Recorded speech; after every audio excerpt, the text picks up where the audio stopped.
Olá, bom dia. Está começando mais uma edição do Unia Entrevista. No programa de hoje, vamos tratar de um assunto que está muito presente na mídia nos últimos meses, o racismo. No último mês, ocorreram 2 tristes episódios de racismo. Um na NBA, Liga Americana de Basquete, onde Donald Sterling, dono do Los Angeles Clippers, foi banido da liga para o resto de sua vida, além de pagar multa de $2,5 milhões após declarações de cunho racista. Outro caso, ocorrido recentemente no mundo esportivo, envolveu o brasileiro Daniel Alves durante a partida entre Barcelona e Vila Real, pelo Campeonato Espanhol de Futebol. O lateral foi alvo de uma banana tirada por um torcedor do time rival, que após ser identificado, também foi banido dos jogos de seu time e nunca mais poderá entrar no estádio. Hoje nosso entrevistado é formado em Relações Públicas, pós-graduado em Marketing e Comunicação no Centro Universitário de Belo Horizonte em 2005. Hoje ele é mestrando em Comunicação e Tecnologia na Unipac de Juiz de Fora. Ele também é conselheiro regional no Conselho Municipal da Igualdade Racial e gerente de comunicação da Regional Noroeste. Nós vamos falar agora com Rodrigo Araújo Cruz. Bom dia, Rodrigo. Bom dia. No último dia 13 de maio, comemorou 126 anos da abolição da escravatura. E diante desses, como a gente viu aqui, desses racismos ultimamente, ocorrido nos últimos meses, qual que é a sua visão quanto ao racismo? Está aumentando ou diminuiu, continua do mesmo jeito? Nós temos um histórico nesse país e a desigualdade talvez ela seja a marca mais contundente. Eu vou responder as suas perguntas com uma outra pergunta.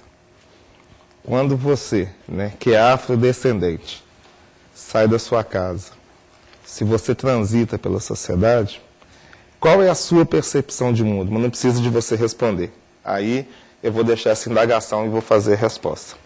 O racismo ele continua, talvez, tão mais presente na sociedade moderna do que no tempo da escravatura. Por quê? Nós temos hoje novos tipos de racismo. O racismo institucional é um dos grandes problemas que as pessoas que fazem a militância e que lutam por uma política de igualdade, e principalmente a política de igualdade racial, verificam no dia a dia. Então o número ele é alarmante, o racismo ele nem aumentou nem diminuiu, ele continua. Porém, nós temos políticas afirmativas que fazem com que essa situação chegue nas discussões, que ela alcance espaço na mídia e com isso nós conseguimos reforçar o trabalho de conscientização contra o racismo. E, Rodrigo, você já presenciou ou presencia com frequência certos tipos de racismo no seu cotidiano?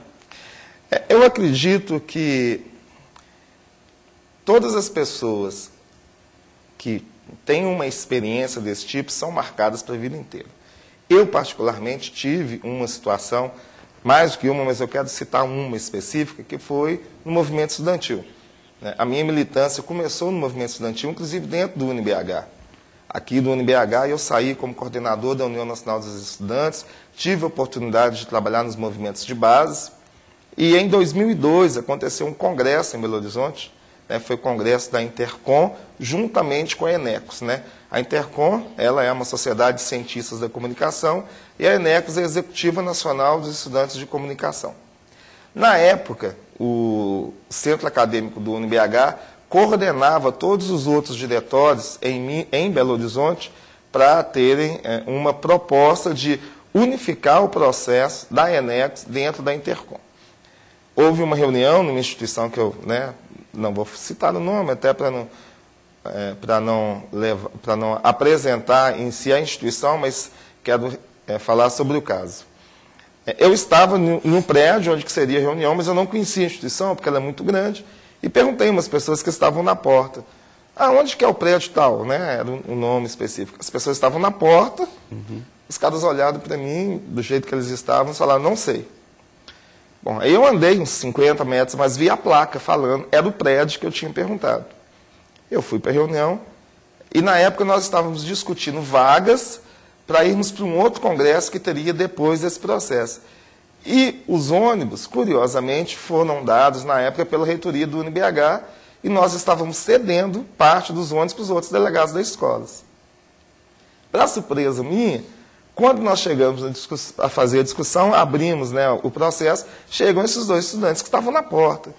Nossa. Os caras, eles iriam gozar, né, dos espaços que nós cedíamos nos ônibus como delegados, mas sequer me responderam uma pergunta, os caras eram da instituição, estavam ali.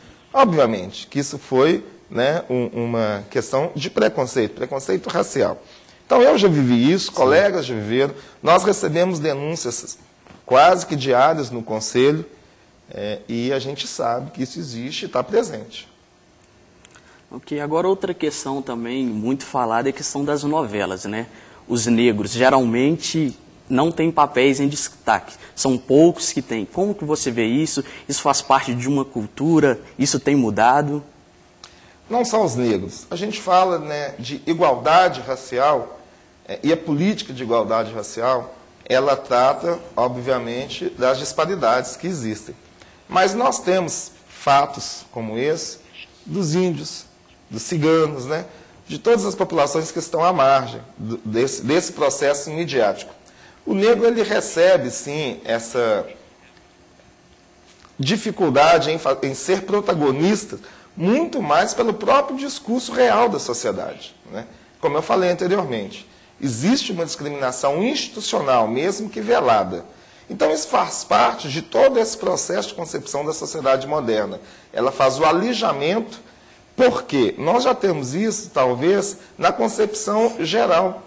Quando eu falo que o meu cabelo é bom ou o meu cabelo é ruim, né, eu estou dando uma referência de algo que foi imposto. Por quê? O afrodescendente tem um cabelo ruim, né, e o ariano tem um cabelo bom, o cabelo liso é bom e o cabelo crespo é ruim. E isso vai principalmente para os veículos de comunicação de massa. Então, essa dificuldade, ela não é só ganhada com a qualidade, né, do trabalho, mas sim com a desmistificação, com a quebra de paradigma dessa sociedade vigente. Ok. Muito bem. Estamos no nosso Uni-Entrevista, recebendo hoje o nosso convidado Rodrigo. Agora a gente vai dar uma pausa rápida para os nossos comerciais e daqui a pouquinho a gente volta. O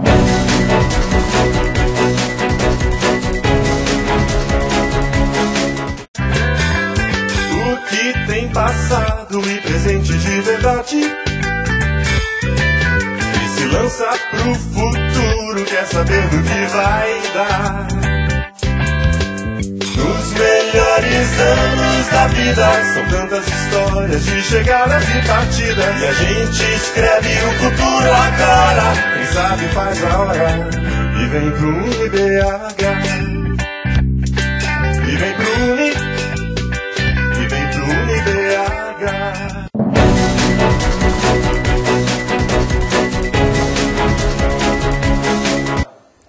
Uni Entrevista está de volta com o nosso entrevistado de hoje, que é o Rodrigo Araújo Cruz. Rodrigo, com relação a cotas para negros, a gente sabe que tem cota nas universidades, parece que agora recentemente também cotas em concursos públicos. Como que funciona? Todas as duas propostas são projetos de lei, uma lei e a outra ainda não é projeto de lei, falta o sancionamento da presidente, são ações afirmativas. E essas ações, elas, em que pese que vieram tardiamente, elas existem para que a gente possa fazer um equilíbrio das desigualdades. A gente não tem como falar sobre racismo sem tocar nessas disparidades socioeconômicas.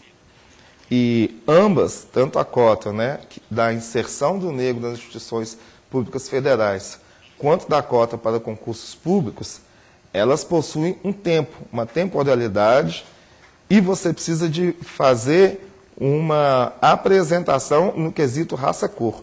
Ou seja, o negro e o pardo, ele vai sinalizar que ele é negro e que ele é pardo. Isso é uma conquista, não só para o movimento, mas como para toda a comunidade afrodescendente. Por quê? Uma vez que eu tenho, em que pese que existam, né, várias discussões, é um tema polêmico, mas uma vez que eu tenho essas cotas e que eu procuro dar o mesmo direito para todos, aí sim eu estou desenvolvendo uma proposta equilibrada. Então, tanto a cota, a primeira que você falou, né, que é a cota para inserção do negro nas instituições, né, de ensino superior público federal, como também as cotas para concursos públicos, elas têm uma temporalidade, né, ou seja, você vai trabalhar com uma geração para que essa geração tenha acesso aos mesmos locais, às mesmas possibilidades de trabalho, né, que as demais pessoas que não são negros, que não são pardos, e também nós temos a referência dos indígenas, e ao mesmo tempo ela trata da questão socioeconômica. Por quê? Alcançando um espaço que te dá a possibilidade de uma rentabilidade melhor, você consegue trabalhar com essa questão do equilíbrio. Rodrigo, é muito comum também vermos casos de racismo no esporte, no futebol principalmente. Houve até um caso inusitado que relatamos agora no começo da entrevista, sobre o lateral Daniel Alves, do Barcelona, que recentemente, em uma cobrança de escanteio, foi atirada uma banana para ele, ele até num ato ousado, comeu a banana e continuou como se nada tivesse acontecido. Depois disso, houve uma presença maciça nas redes sociais, de próprios jogadores, de cidadãos comuns mesmo, na campanha Somos Todos Macacos. Como você vê essa campanha? Você acha que ela tem um efeito realmente positivo contra o racismo? Sim. Respondendo curto e grosso, lógico que tem, mesmo porque nós conhecemos e reconhecemos o poder que as redes sociais exercem hoje. Agora, do ponto de vista do imperativo ideológico, eu particularmente, né, sou mais da linha adâmica. Então, assim, né, nada contra, né, a proposta darwinista aí de que todos vêm do macaco. Para mim, todos vêm de Adão. Então, dentro dessa postura, a rede social ela faz, sim, um trabalho hiper interessante, quando ela traz à tona essa questão. É louvável a atitude do Daniel Alves, inclusive, assim, uma atitude não só louvável, mas muito corajosa. Mas eu vejo que nós precisamos aprofundar um pouco mais esse debate, não pode ficar só aí, né? Porque se todos nós, né, viemos, né, da mesma proposta da existência, e aí, né, nem a existência evolucionista, nem a existência criacionista, mas assim, que todas as tendências culminam para essa ideia de que todos nós somos iguais, e isso é uma prerrogativa da lei, né? Todos nós somos iguais perante a lei. Sim. Então, eu acredito que foi uma grande oportunidade para que o debate seja aumentado. Eu acho que a gente precisa de continuar reverberando. E também, vocês falaram no início, né, lá a referência do Los Angeles Clippers. Sim. Bacana, né? NBA, né, assim, salários milionários. E se vocês observarem, os Estados Unidos eles estão hoje num processo inverso do que nós estamos no Brasil. Enquanto nós conquistamos espaço com as políticas afirmativas, nós vemos nos Estados Unidos vários estados trabalhando com a queda das cotas. Uhum. Agora, se nós observarmos qual é o cunho, né, social disso, é porque o negro lá, ele já tem conquistado esses espaços. E a luta contra o racismo que aconteceu nos Estados Unidos é diferente daqui. Porque lá você teve uma luta sangrenta, você tem uma luta histórica, você tem os Panteras Negras, você tem Malcolm X, né, Martin Luther King, tantas outras pessoas. Temos nossos heróis aqui também, mas os nossos heróis aqui são os Josés, são os Joãos, são as Marias, né? É o Renegado, lá do Morro Veracruz, né? É a Mariana, lá do Boa Vista, né? São tantos outros atores sociais anônimos que procuram apresentar para essa mesma rede social a sua maneira de pensar, de agir, de interagir. Ok. Ô, Rodrigo, agora como que funciona o grupo, né, da igualdade racial aqui de Belo Horizonte? A política de promoção da igualdade racial, em sua maioria, ela é apresentada, né, pelo poder público. Então, nós temos aí, né, todas as leis que, a partir do século XXI, têm se afirmado como propostas para que possamos não só atuar de uma proposta de luta contra o preconceito racial, mas também para trazer a sociedade civil para o debate. O grupo de discussão que nós, né, começamos a desenvolver na Regional Noroeste, ele foi fruto de um planejamento estratégico, né, do atual governo municipal, que baseou-se no Estatuto da Igualdade Racial, né, e que é de 2012. Então, é tudo novo. Nós estamos trabalhando com uma construção de uma política municipal da igualdade racial que tem seus recortes regionais. A Regional Noroeste, hoje, ela possui, por exemplo, catalogados 7 grupos de reinado, que trabalham com o quê? Com as referências das matrizes africanas. Existe uma discussão com relação ao ecumenismo, né? Existe todo o reforço da própria história, das referências artístico-culturais dentro dessa proposta dos grupos de reinados, os grupos de capoeira, né? Os mestres de ofício. Nós temos aqui, muito próximo, inclusive do UniBH, a região da Lagoinha, que é um polo cultural. Sim.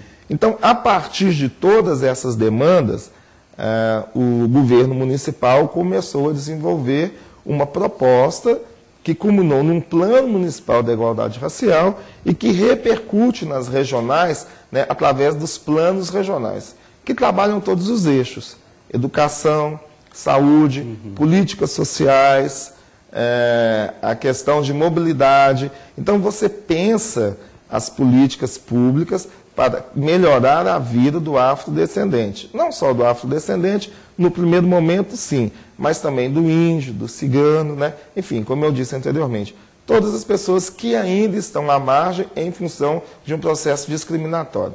Então, o grupo de trabalho, ele fechou as suas atividades apresentando um plano regional. Hoje nós temos um grupo gestor que tem uma especificidade, porque ele trabalha de uma maneira intersetorial, ou seja, todas as áreas, o que nós chamamos de temáticas, elas têm reuniões periódicas, mensais. Nessas reuniões, elas discutem maneiras de se apresentar as propostas que são deste plano e trazer a sociedade civil para ajudar na construção desse projeto. Ou seja, é um projeto muito bacana, né? Ô Rodrigo, infelizmente o nosso tempo acabou. Gostaria que você fizesse suas considerações finais e deixasse um site ou telefone para que as pessoas possam entrar em contato. Bom, eu gostaria de agradecer, né, a presença, estar novamente no UniBH, uma casa que me acolheu tão bem nos meus 16 anos, né? É muito prazeroso e quero dizer que a luta continua. Vocês têm mais informações no blog da Regional, né? olharnoroeste.blogspot.com.br. Muito bem, agradecendo, muito obrigado, Rodrigo. Estamos terminando aqui mais uma edição do Entrevista. Agradecemos demais ao Rodrigo. E você também pode acompanhar o nosso programa de hoje através do www.unibh.br. Muito obrigado e até a próxima.